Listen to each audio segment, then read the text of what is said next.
لو انت في العشرينات وحاسس انك تايه ومش عارف تشتغل ايه ولا تبدأ منين، وبتصحى كل يوم خايف لا تكون بيضيع عمرك، استنى، ما تقفلش الفيديو.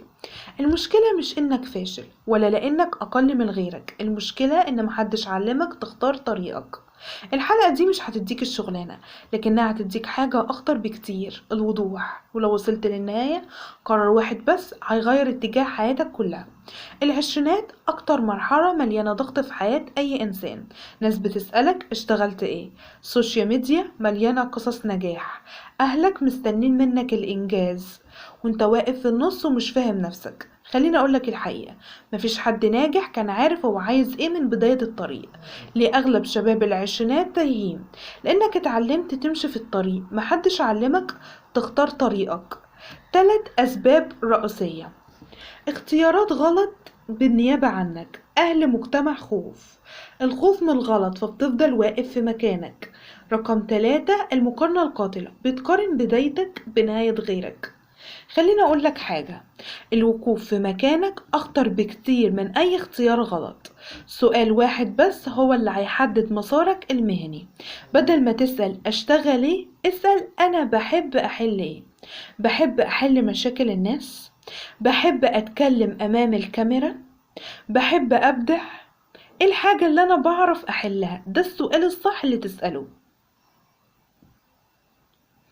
أي مسار مهني صح بيساوي 3 حاجات: حاجة بعرف أعملها، حاجة مستعدة أتعلمها، حاجة السوق محتاجها. صدقني لو في حاجة من دول ناقصة، أعرف إن ده مش طريقك.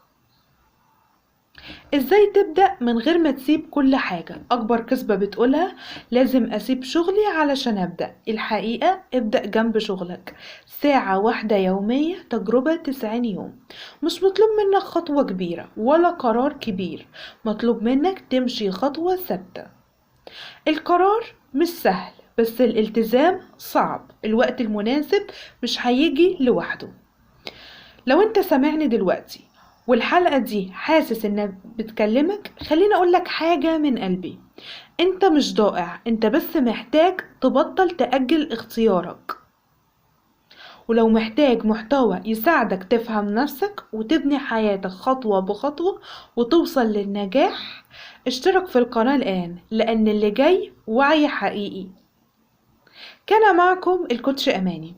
أنا الكوتش أماني، مدربة تحفيزية هساعدكم على تحقيق أحلامكم وأهدافكم، وده بودكاست قوة العشرينات.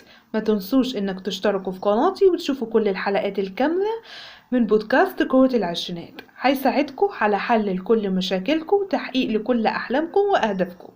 إلى اللقاء في الحلقة القادمة.